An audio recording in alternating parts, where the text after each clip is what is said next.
ஏங்க தனி வீடு பார்க்கணும்னு. ஐயோ ஆரம்பிச்சுட்டாலே எப்ப பார்த்தா ஏன்டி தனி குடும்பம் போகணும் தனி குடும்பம் போகணும் தனி குடும்பம் உயிரை வாங்கி நிக்கிற அப்படி என்ன தாண்டி போறீங்க தனி குடும்பம் எல்லா பொண்ணுங்களும் சொல்லி தொல்ல நான் கேட்கறேன். சிங்க நிறைய பாத்திரம் இருந்தாலோ இல்ல துவைக்காம நிறைய துணி இருந்தாலோ எனக்கு தலைவலின்னு இருந்தது இல்ல எனக்கு தூங்கணுமே தோணுச்சுனாலும் நான் 10 நிமிஷம் நிம்மதியா தூங்கணும். இவ்வளவு வேலை இருக்கு அதெல்லாத்தையும் விட்டுட்டு தூங்குறா பாரு அப்படின்னு என்ன ஜட்ஜ் பண்றதுக்கு ஆள் இல்லாம நான் தூங்கணும்னு நினைச்சா தூங்கணும். அதுக்காக எனக்கு தனி வீடு வேணுங்க.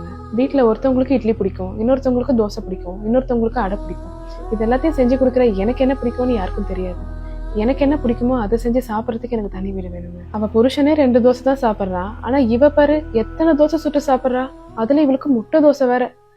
இந்த மாதிரி சாப்பிட்ற விஷயத்துல கூட என்னை யாரும் ஜட்ஜ் பண்ணாம இருக்கணும்னா எனக்கு தனி வீடு வேணுங்க. எனக்கு பிடிச்ச ட்ரெஸ்ஸை நான் போடணும்னா கூட அதை ரூம்குள்ளேயே போட்டுக்கணுமே தவிர ரூமை விட்டு வெளியில போனோம்னா ஒழுங்கா சுடிதார் போட்டு துப்பட்டா போட்டு பின் பண்ணிட்டு தான் வெளியில போக வேண்டியதா இருக்கு.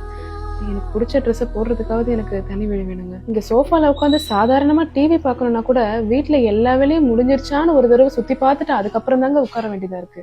எனக்கு நினைச்ச நேரத்துல என்னால சுதந்திரமாவே இருக்க முடியலன்னும் போது இந்த வீடு எனக்கு வீடாவே தெரியலங்க. நரகமா தான். சோஃபா மேல உட்காந்து நிம்மதியா டிவி பாக்குறது, அவளுக்கு பிடிச்சத பிடிச்ச நேரத்துல சாப்பிடுறது, நினைச்ச நேரத்துல தூங்குறது, இல்ல அவளுக்கு பிடிச்ச ட்ரெஸ்ஸை போட்டுக்கிறது, இது எல்லாமே ஒரு பொண்ணுக்கு என்னைக்குமே ஒரு கனவா தாங்க இருந்திருக்கு. அவ பிறந்த வீட்லயும் சரி அவ புகுந்த வீட்லயும் சரி இது என்னைக்குமே அவ இஷ்டத்துக்கு நடந்ததே கிடையாது.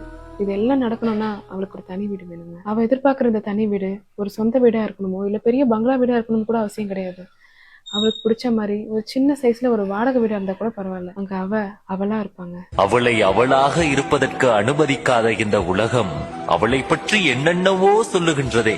அவள் ஒரு கோபக்காரியாம், அவள் திமிர் பிடித்தவளாம், அவள் சொல்வேச்சு கேளாதவளாம், அவள் பிறருக்கு மதிப்பே அளிக்காதவளாம், என்னென்னவோ சொல்லுகின்றது அவளை அவளாக இருப்பதற்கு அனுமதிக்காத இந்த உலகம்.